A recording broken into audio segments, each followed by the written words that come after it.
the Sims 3 Warriors Challenge, a fun way to bring all your Warriors OCs to life.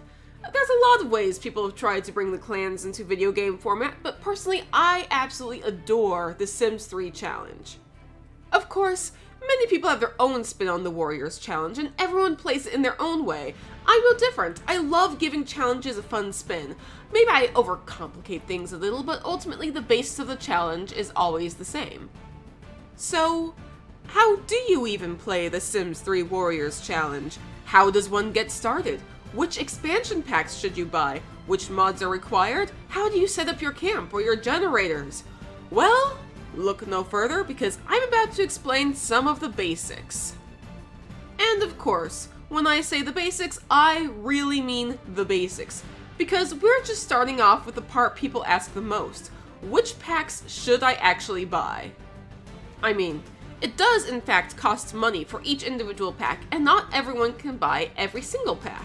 So, which ones are actually worth buying? Well, obviously, you're going to need the Sims base game, because how else are you going to play the game? And of course, you'll need pets, so you can actually have cats. Of course, you could attempt to play with only human Sims and have anthropomorphic warriors, but at that point you might as well be doing a completely different challenge altogether. I don't know why you'd be asking about a challenge specifically designed around pet gameplay in that case. Now for the very basics, that's fine. You've got your cats and your Sims, and you should be able to at least begin to play a Warriors Challenge with that. Of course, there's a lot of other packs you may be wondering about. Are any of them worth the money? If all you want The Sims 4 is to play the Warriors Challenge, which packs will add to the game?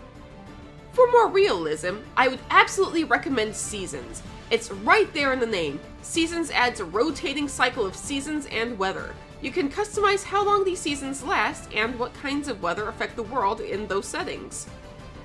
And if you want a moon cycle, that's included in Supernatural. Though you may want to look into turning off zombie spawning, just in case. Supernatural is also good for adding a lot of unique herbs and mushrooms to the game. And if you want to get your human sim out of the way easier, you can make them a fairy and stick them in a fairy house. Well, those are the ones I most highly recommend for the basics of a Warriors Challenge.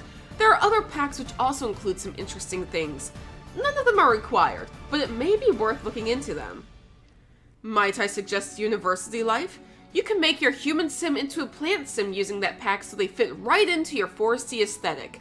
And like Supernatural, this pack also adds a wide array of plants and herbs that work really well for your medicine cat to use.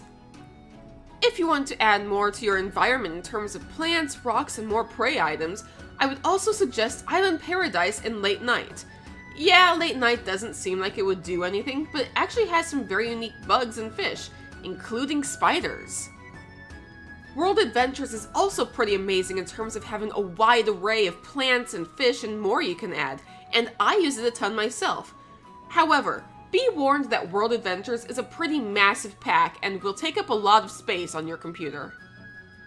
Now, while those are some good packs for your Warrior series, there's a few more that might have a couple of interesting features, but for the most part, you do not need them for Warriors gameplay.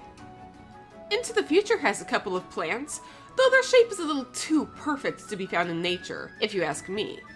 It also includes rainbow snails, so that's interesting, I guess, if you want a replacement for rainbow bugs.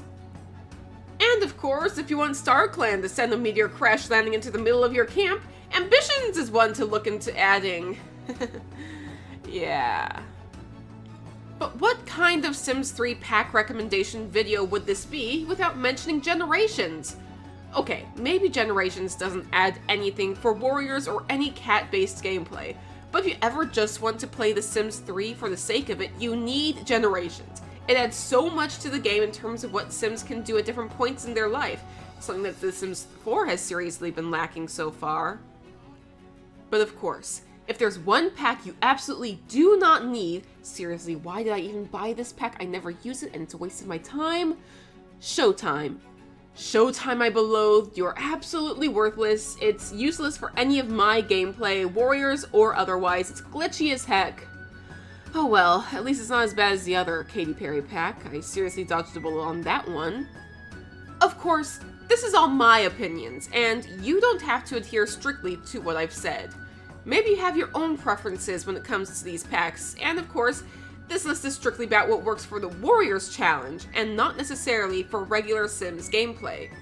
Ultimately, this is your game to play, and your money to spend, but if you want my suggestions, well, I've given them. I'm going to be making more of these videos explaining how to play the different parts of the Warriors Challenge, but for now, thank you guys for watching.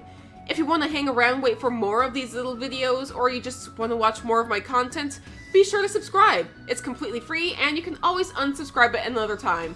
But it really helps out the channel if you do. So guys, thank you guys so much, and I will see you in the future.